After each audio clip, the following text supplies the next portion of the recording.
Alhamdulillahirabbil alamin wa bihi nasta'inu ala umuri dunya waddin. Wassalatu wassalamu ala asyrofil anbiya'i wal mursalin habibina wa syafiina wa nabiyyina Muhammadin wa ala alihi wa sahbihi wa tabihi wa nasiri ajmain, amma ba'd. Subhanaka la ilma lana, maha suci Engkau ya Allah, kami tidak memiliki ilmu illa ma'alamtana, kecuali yang sudah Engkau ajarkan. Innaka antal alimul hakim, sungguh Engkau maha mengetahui lagi maha bijaksana. Rabbi shrah li sudri wa rabbi shrah lana sudurana. Ya Tuhan, semoga Engkau berkenan melapangkan dada kami, wa yassir lana umurana, memudahkan urusan kami, wahlul 'uqdatam min alsinatina, melepaskan kekeluhan lidah kami, ya aqwalana, sehingga kata kami bisa dipahami. Allahumma fa'na bima 'allamtana, ya Allah, semoga Engkau bisa memberikan manfaat atas ilmu yang sudah Engkau ajarkan. Wa 'alimna ma yanfa'una, semoga Engkau mengajarkan kepada kami ilmu yang bermanfaat buat kami. Wasidna ulman nafi'a, dan tambahkanlah kepada kami ilmu-ilmu yang bermanfaat. Amin. Kaum muslimin dan muslimat, ibu bapak, jamaah salat subuh, para shaimin shaimat, rahimakumullah, memasuki detik-detik hari-hari terakhir, marilah kita di bulan Ramadan ini melakukan muhasabah atau evaluasi diri. Apakah kira-kiranya tujuan ibadah puasa sebagaimana Allah pesankan, la'allakum tattaqun, agar kita menjadi orang-orang yang muttaqin, sudah kelihatan terlaksana ataukah belum?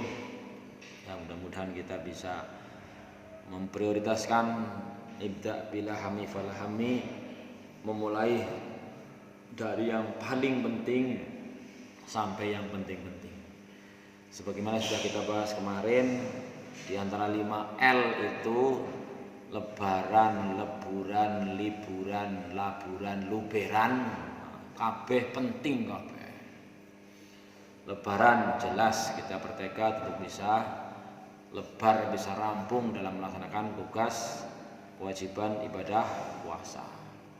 Nah, selamat kalau yang ternyata alhamdulillah untuk yang ibu-ibu yang sudah tidak punya haid lagi bisa tutup puasanya di bulan Ramadan tanpa harus mengulang di hari lain.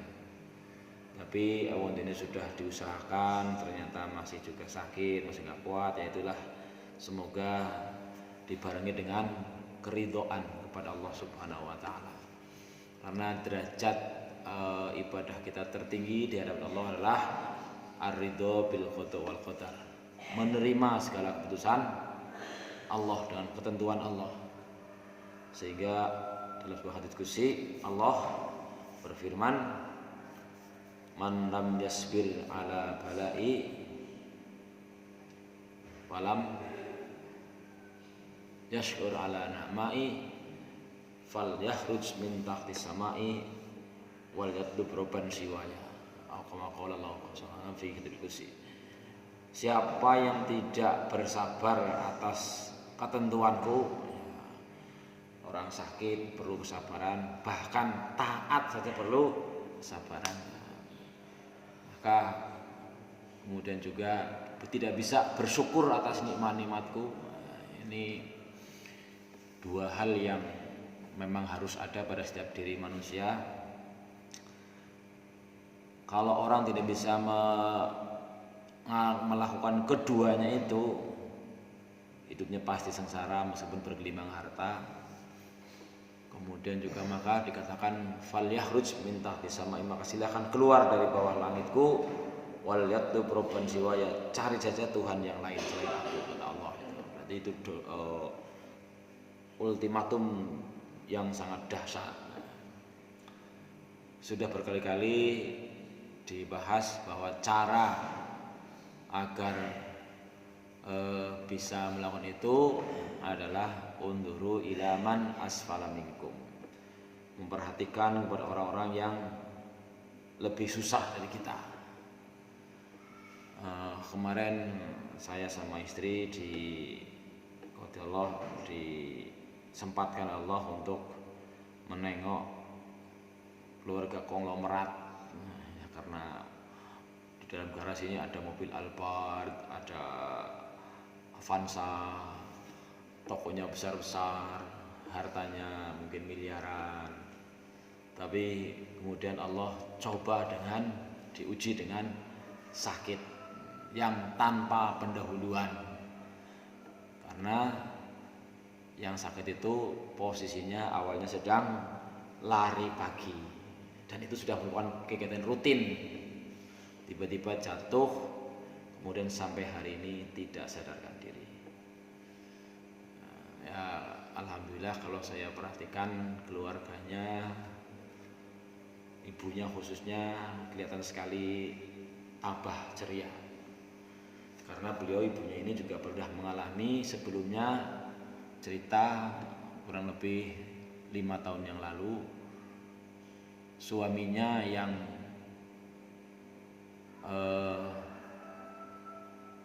sorenya bercengkrama bersama keluarga, malamnya tahajud bareng, kemudian subuh berangkat ke masjid berdua sama suaminya, kemudian si suami izin pulang dulu, sementara si istri ingin mengikuti kajian di masjid, tapi takdir Allah menjemput. Bahkan ketika suaminya sampai rumah ngomong sama pembantunya, tumben ini tidak ada berita lelayu, karena di 2022 beberapa itu kan masa Covid itu, hampir tiap pagi ada innalillahi telah meninggal dunia gitu. Masih ngomong seperti itu. Ternyata beberapa detik kemudian beliaunya sendiri yang meninggal dunia tanpa sakit terlebih dahulu. Nah, itu tentu sopan yang sangat berat, tetapi kelihatannya kalau lihat dari riwayatnya kan luar biasa ya. Malamnya tahajud bareng, kemudian sholat subuh ke masjid bareng, tapi Allah pisahkan dengan kematian. Nah, itu insyaallah husnul khotimah.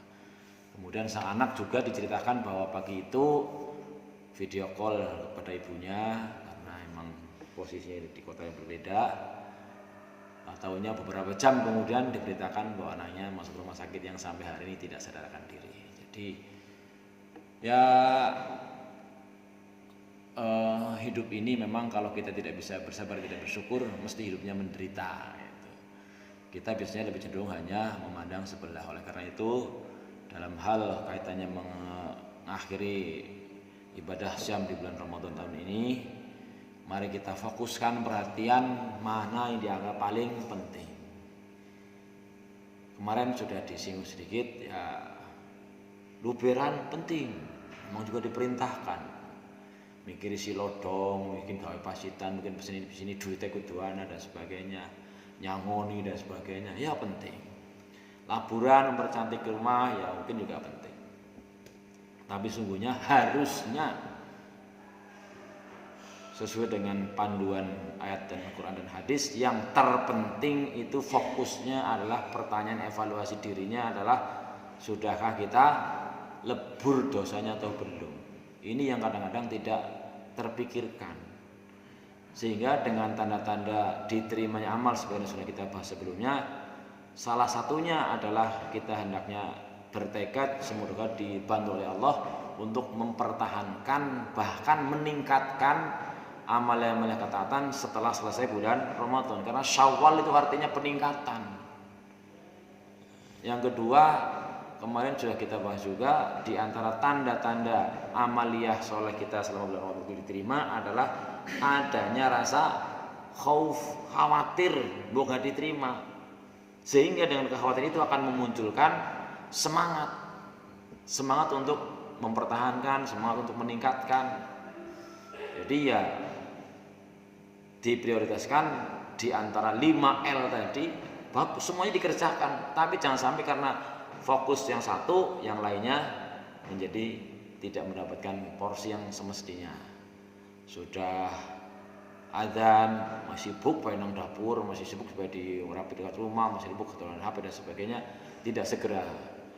Nah, maka saya senang sekali membaca ayat dalam surat rakaat pertama tadi, yaitu ya ayyuhalladzina amanu ittaqullah, wahai orang-orang yang beriman bertakwalah kepada Allah, wal tanzur, renungkan, pikirkan, evaluasi ma qaddamat ligod, apa yang sudah dikerjakan buat hari esoknya.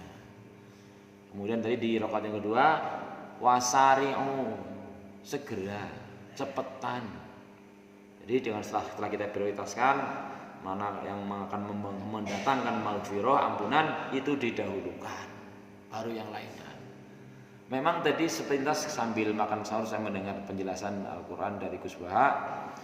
Kalau orang itu bisa menghindari dosa-dosa besar, dosa-dosa besar itu apa sih? Dosa-dosa besar itu dosa yang hukumannya disebutkan gampangannya ya, jelas itu. Misalnya kayak zina, hukumannya disebut, disabet pukuli sampai 100 kali. Misalnya mencuri, itu ada hukuman potong tangan gitu. Misalnya dosa syirik, itu bahkan hapus semua amal ibadahnya, itu dosa-dosa besar. Kalau dosa-dosa itu bisa dihindari, maka dosa kecil akan terampuni. Akan tetapi dalam memahaminya tadi ada kata-kata yang kecil-kecil kalau tidak dimintai ampun tiap hari, katakanlah kita kan memang disuruh beristighfar, bahkan Rasulullah mencontohkan tidak kurang dari 70 kali kan, sampai 100 kali beristighfar.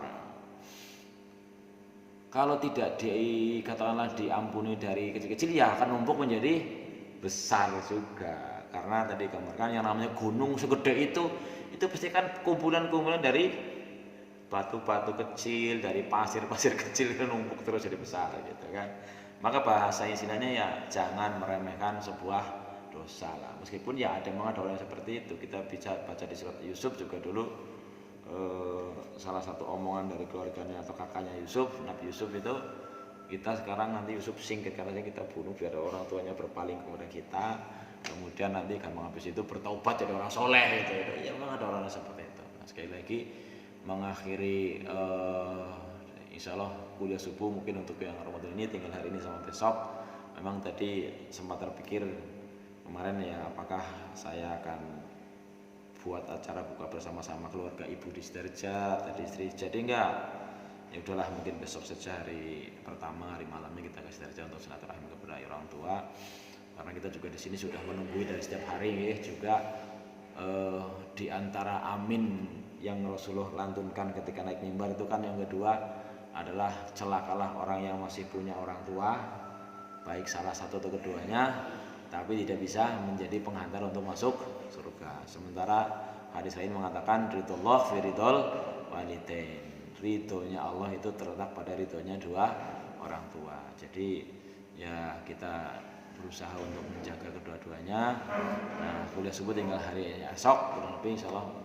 Kalau saya terpikir masa tarawih terakhir tidak di sini, gampangnya seperti itu ya, mungkin seperti itulah. Jadi kembali kepada pusat perhatian kita, mana yang dianggap paling penting itu mestinya didahulukan. Sehubungan dengan serangkaian amaliah di bulan Ramadan, tentu yang paling penting kita adalah berusaha meyakinkan diri bahwa kita termasuk orang-orang yang memperoleh Lailatul Qadar. Karena Lailatul Qadar itu kan dari maghrib sampai subuh. Maka ketika malam itu kita melakukan peribadatan, itu sama dengan beribadah selama kurang lebih 83 tahun. Mesti dapat tilawah, mesti dapat. Cuma memang dapatnya ya berbeda-bedanya. Kalau misalnya orang yang semalam suntuk pada Lailatul Qadar itu beribadah, tentu pahalanya berbeda dengan yang cuma sebagian malam gitu. Jadi intinya di samping kita punya evaluasi diri, apakah kita sekiranya sudah terampuni atau belum, juga punya kekhawatiran kalau tidak dapat, maka semangatnya jadi tambah tumbuh untuk bisa meningkatkan ketaatan. Tapi kalau kita tidak memahaminya, barangkali tadi lebih fokus kepada laburan atau luberan atau lebaran, sing penting wis rampung gitu, enggak urus. Kemudian saking fokusnya kepengen luberan wis sampai kemudian yang penting-penting tidak didahulukan gitu. Termasuk misalnya pakaian baru, biji pacitan, isi lodong dan sebagainya. Yang mudah-mudahan itu bisa mengantarkan kita dengan memperhatikan semuanya, kemudian mendahulukan yang paling penting Allah ridho, kemudian kita termasuk orang-orang yang diampuni dosanya kembali menjadi fitri, yang tandanya kemarin sudah diantaranya kita tetap berusaha sebagaimana kupu-kupu sampai mati tetap jadi kupu-kupu. Kalau kita sekali lagi di bulan Ramadan ini Allah beri keringanan, rasa ringan untuk melaksanakan ibadah puasa, mudah-mudahan juga tidak berhenti hanya di bulan Ramadan, juga amal-amal lainnya. Nah, kira-kira itulah yang bisa saya sampaikan pagi hari ini. Ya, sekiranya kemarin ada pertanyaan tentang bagaimana orang lain yang begini ya, kita memang mampunya nahkumu bidzawahir wallahu ta'ala sarair. Kita hanya bisa melihat yang lahiriah, tapi hakikatnya ada di Allah Subhanahu wa taala yang tahu persisnya seperti apa. Maka kalau ada amaliyah yang sepertinya tidak sesuai dengan syariat, menurut kita ya paling kecil itu kita tidak menyetujui hatinya tidak setuju dengan perilaku itu. Memang tadi Gus Bawa juga mencontohkan bahwa kalau melihat kemungkaran apapun jenisnya, kemungkaran itu apa sih? Kemungkaran adalah suatu perbuatan yang tidak sesuai dengan syariat Islam, itu namanya kemungkaran gitu kan. Gampangnya seperti itu. Ya apapun, banyak banget. Ketika melihat kemungkaran kan memang hadisnya pertama mengatakan falyughayyiru biyadihi, dengan tangannya, sering-sering dimanakan dengan kekuasaannya. Sehingga kan tadi ada pembahasan kalau ulama atau kiai atau orang yang bergelar yang mendapatkan ilmu agama yang banyak, kadang-kadang di dalam satu sini dalam hal mencegah kemungkaran orang wani gitu loh, kadang-kadang itu ya. Misalnya dicontohkan, coba yang misalnya berhasil menutup lokalisasi ya tempat orang perempuan menjajakan diri kemudian mau lanang berbayar gitu kan. Nah, itu di Surabaya itu kan malah perempuan gitu Bu, itu malah bahkan dari PDI bukan dari PKB itu Tri Hari ini ya, waktu wali kota Surabaya gitu, atau mungkin juga yang di Ramadhan Jakarta namanya adalah Sutioso gitu. Jadi tapi bagaimanapun bahwa pengertian nahi mungkar itu bukan sekedar kaitan dengan tangan ada kemungkaran ditindakkan gitu, tapi intinya ini kan kalau kita mendengar ceramah-ceramah Gus Baha memang hati kita itu ketone kepenak temen gitu. Jadi orang itu kepenak temen. Kenapa? Ya kalau kita menuntut orang tidak punya cacat ya nggak ada kan. Jadi hati ini akan lapang manakala kita bisa menerapkan ajaran-ajaran agama kita secara komprehensif, menyeluruh lah. Dalam arti ketika misalnya melihat orang lain itu pasti orang lain ada baiknya ada buruknya, maka jangan terfokus kepada buruknya, ya susah sendiri kita lah. Atau misalnya kita didolimi orang lain lalu kita punya memang berhak ya, kemarin dikatakan berhak untuk mendoakan kedolimannya misalnya kan. Tapi perintahnya bahasa Al-Quran hatinya kan unsur akhaka dzaliman aw mazluma, tolonglah saudaramu yang berbuat dolim atau yang didolimi. Lalu bagaimana orang yang dolim ditolong kepriwe? Ya ditolong supaya bagaimana jangan melakukan kedoliman. Lalu kemudian yang diusahakan yang dolim ya jangan kemudian nyepatani lah gitu ya. Jadi misalnya katakan salah satu doa yang tidak ditolak oleh Allah adalah doa orang yang terdolimi. Coba mentang-mentang katakanlah ada orang tua kemudian saking keselnya sama anak terus keluar kutukannya, itu kan namanya mendolim berhak saja. Tetapi kalau kita lihat kemarin cerita yang di akhir Rasulullah diperlihatkan adanya dua orang yang bertengkar gara-gara rebutan hak, yang satu kemudian merasa terdolimi sehingga menuntut hak dari orang yang didolimi, kemudian orang yang didolimi menjawab bahwa pahalanya sudah habis gitu. Kemudian si orang yang terdolimi mengatakan kalau begitu dosa saya pindahkan ke dia. Dan lalu Allah menyuruh orang itu untuk melihat ke atas, kemudian ternyata dia melihat sesuatu yang luar biasa indahnya. Kemudian orang itu bertanya, itu surga itu atau gambaran surga itu untuk siapa? Untuk nabi siapa? Kok luar biasa menarik dan luar biasa menyenangkannya? Yang kemudian dijawab itu bagi orang yang mau membayar dan mampu membayarnya. Apa bayarannya, harganya apa? Yaitu memaafkan saudaranya. Nah, ini mendekati hari Raya Idul Fitri, semoga kita semuanya betul-betul dibukakan hatinya, bukan sekedar lahiriah. Ya wis tengah purane kowe lah. Tapi nang kene sing ndongkol bae ya itu enggak. Perkara kita teringat orang yang pernah mendolimi kita, kemudian ya namanya teringat ya nggak apa-apa, tapi kemudian sudah kita ikrarkan, bisa berusaha menata hati agar kita termasuk orang yang mudah memaafkan. Jadi caranya adalah dengan cara tadi, memandang tiap orang pasti punya nilai baiknya, maka fokuslah kepada kebaikannya. Kira-kira seperti itu. Sekiranya ada yang mau dipertanyakan, mudah-mudahan bisa kita diskusikan. Kalau tidak ada ya alhamdulillah. Monggo Mas Wanto. Waalaikumsalam.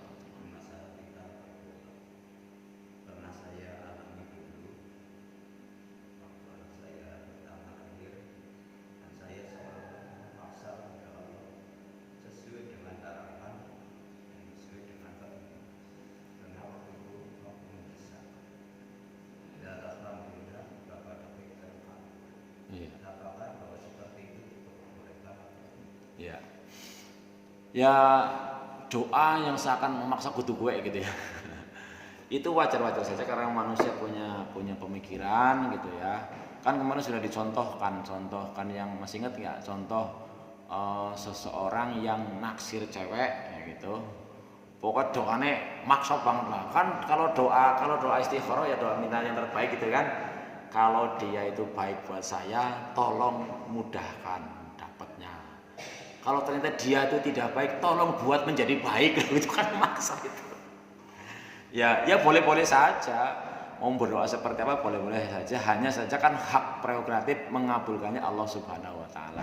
Tapi kita juga diberikan suatu pengertian bahwa apa yang kamu kira baik belum tentu baik. Ya, sehingga nanti ketika kita sudah berusaha, sudah berdoa, kemudian kalau ternyata kita mendapatkan sesuatu yang sebaliknya, tidak seperti yang kita inginkan, ya segeralah kita menata diri, oh mungkin ini yang terbaik. Ya semuanya akan kepenak gitu. Jadi bahasanya walaupun kita mengatakan ya Allah pokoknya lah Allah aku minta yang inilah, kalau minta yang inilah gitu ya.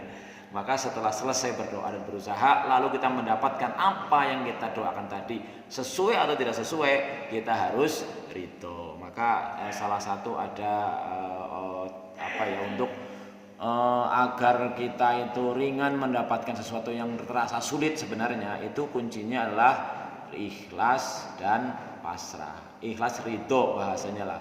Itu ada teknik pengobatan diri yang disebut dengan tapping itu ditutup ketik dengan beberapa dua jari. Kata secara medis ada beberapa titik meridian tubuh itu diketuk itu sambil yang digerakkan. Pokoknya apapun yang menerima saya, khususnya misalnya kalau kita lagi satu tipnya itu kalau kita misalnya sakit bagian mana kan sering kali wong sing sakit mengkono tok ora bisa syukur temen guling ngelualah kaya wis sakit gigi satu rasanya wis ora nikmat liyane gitu kan.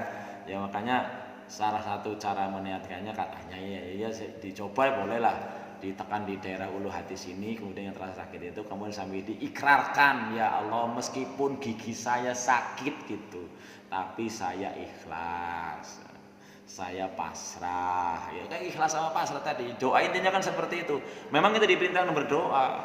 Ya boleh-boleh saja tadi. Kalau ternyata dikabulkan ya alhamdulillah, enggak juga tetap alhamdulillah. Maka saya ingat persis ketika anak saya yang pertama terlahir tidak menangis, pucat, kemudian beberapa saat kemudian menangis dan dibawa ke rumah sakit. Kemudian jam 12 malam saya dihubungi pihak rumah sakit bahwa diminta ke rumah sakit, ternyata demamnya tinggi. Lalu kemudian qadarullah hanya bertahan 3 hari.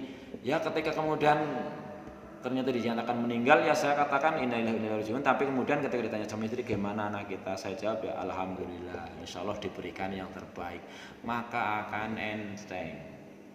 Terus terang saya masih ingat ketika kemudian anak itu pulang, saya pangku sendiri di pangku di mobil, dimandikan juga saya pangku sendiri, ke makam saya gendong sendiri. Kan juga ada yang berkomentar kayak didampingi bukan apa-apa nang dalan gitu kan. Artinya kan mengkhawatirkan, wajar saja. Tapi alhamdulillah dengan ilmu yang sudah pernah dipelajari sebelumnya tidak terlalu berat. Bahkan berkali-kali ya kalau itu sebelumnya sudah bukan Sesudah itu kemudian saya sudah cerita juga kehilangan motor yang mumungan gitu kan. Saya beli motor pertama harga 1.500.000, itu harga dari anak-anak teman-teman yang mungkin nyumbang untuk pas jadi manten gitu, beli motor 1.500.000. Tapi karena memang sangat mendesak kebutuhannya demi ketentraman daripada sering bertengkar, akhirnya emas yang beberapa gram dijual buat beli motornya food. Motornya tahu-tahu istrinya lapor, "Mas, motornya hilang." Ya habis kepriaman wis hilang. Ya kita ikhtiar lapor polisi. Sampai sekarang ya orang keberani nanti. Itu yang saya rasakan bahwa dengan kita memiliki keyakinan bahwa ayat tadi surat Al-Baqarah, apapun yang kamu inginkan kamu kira baik, bisa jadi itu tidak baik. Kemudian apapun yang kamu inginkan dikira kamu baik, mungkin itu tidak baik juga, atau yang sebaliknya. Jadi ayatnya berbunyi mau dihaplik akan lebih mendesak kalau lebih mengesan kalau dihafalkan memang ya. Ayatnya berbunyi kutiba alaikumul qital wa huwa kurhul lakum wa asa an takrahu syai'an wa huwa khairul lakum wa asa an tuhibbu syai'an wa huwa syarrul lakum wallahu ya'lamu antum la ta'lamun. Kalau dicontohkan di situ memang kamu diwajibkan berperang. Nah, ini kalau orang yang salah memahami juga, kan perang kuwi wajib wis pokoke sik ayo perang terus setiap dene karo gawa musuh maksudnya gitu. Melawan orang-orang muslim kadang gitu. Padahal mana ternyata kalau kita pelajari makna kutiba sama farodo itu beda. Kalau kutiba itu seperti sholat itu kan kutiba, itu ada waktu-waktu tertentu gitu. Jadi kalau kalimat ayat itu kamu diwajibkan untuk berperang dan itu pasti tidak kamu sukai, kamu benci. Perang itu kan gak enak lah. Sing menang ya kesel, sing kalah lebih-lebih gitu kan. Tapi di ujung ayat itu fa'asa antakrahu syai'an wa huwa lakum, sangat mungkin kamu sengit taring apapun. Syai'an kan bisa orang, bisa sesuatu, bisa apapun gitu. Bukan hanya perang tadi intinya yang diambil pelajarannya dari situ. Asa antakrahu syai'an, kamu sangat mungkin terjadi benci, tidak senang pada sesuatu. Ya senang apa-apa, orang senang ngaring wong, orang senang kelangan, orang senang meriang, orang senang ora duit, orang senang kesel, orang senang ngantuk. Wa huwa khairul lakum, padahal itu yang terbaik bagimu. Wa asa an tuhibbu syai'an wa huwa syarrul lakum, sangat boleh jadi kamu senang ngaring sesuatu apapun itu, siapapun itu, padahal itu yang jelek buat kamu. Wallahu ya'lamu antum la ta'lamun, Allah lah yang maha tahu, kowe orang ngerti, ditekan kamu nggak tahu itu. Ya sudah, kalau itu bisa menjiwai ayat itu, insya Allah apapun akan terasa ringan, karena kita sudah diajarkan juga la tadunullah nasau, janganlah kita berusaha kepada Allah, karena Allah sudah mengklaim aku tidak akan berbuat dolim buat hambanya. Kira-kira seperti itulah. Sehingga insya Allah ya kalau pertanyaan boleh nggak doa yang kelihatannya kayak ya Allah pokoknya njaluk iya lah ya boleh-boleh saja, tapi setelah itu kita kembalikan terserah Allah, maka nenteng gitu. Mungkin gitu kalau alam. Ada lagi? Kalau dianggap cukup maka ya ada kesempatan, silahkan. Ini masih kalau kaitannya dengan sholat syuruk itu memang tidak hanya di bulan Ramadan, tapi kita sudah memahami bahwa di bulan Ramadan segala amal kebaikan itu disiapkan pahala yang berlipat-lipat yang kita manfaatkan. Apapun jenisnya, monggo tidak harus sholat syuruk, tapi kita tahu bahwa sholat syuruk itu hadisnya banyak yang mendukung, itu sahih. Kalau barang siapa sholat syuruk kemudian mendapatkan pahala haji dan umroh. Tapi jangan salah mengambil pelajaran. Nah kayak gue nyamar usah haji, mending usah umroh. Kayak malah kadang-kadang umroh haji orang ketampa kok, entah kurang puluh juta orang ketampa, malah mubadir eman-eman waktu dan duitnya tenagane. Ya enggak begitu. Ini namanya afdoliyat, keutamaan. Ya kita berusaha melakukan semua lah, istilahnya syariat-syariat itu jangan pilih-pilih. Ya, meskipun ada kita dibatasi oleh kemampuan, baik kemampuan finansial, kemampuan tenaga, kemampuan waktu, tetapi kita harus berusaha memahami ajaran Islam yang sedemikian luasnya, yang kita yakini walaupun kita sudah hafal Quran, walaupun sudah mengkaji berpuluh-puluh jilid kitab, belum seberapa sesungguhnya ilmu tentang agama kita yang sudah kita pelajari. Maka selalu doanya adalah tadi seperti kita bacakan, diantaranya kita mohon ilmu yang sudah diberikan semoga menjadi bermanfaat, dan kita mohon tambahan ilmu yang bermanfaat. Ilmu yang bermanfaat adalah ilmu yang kita bisa mempraktekannya, gitu ya. Oke lah, barangkali itu yang bisa saya sampaikan. Kurang lebih mohon maaf. Wa iyyakum ajmain. kita akhiri dengan doa kafaratul majlis. Subhanakallahumma wa bihamdika asyhadu an la ilaha illa anta astaghfiruka wa atubu ilaik. Assalamualaikum warahmatullahi wabarakatuh.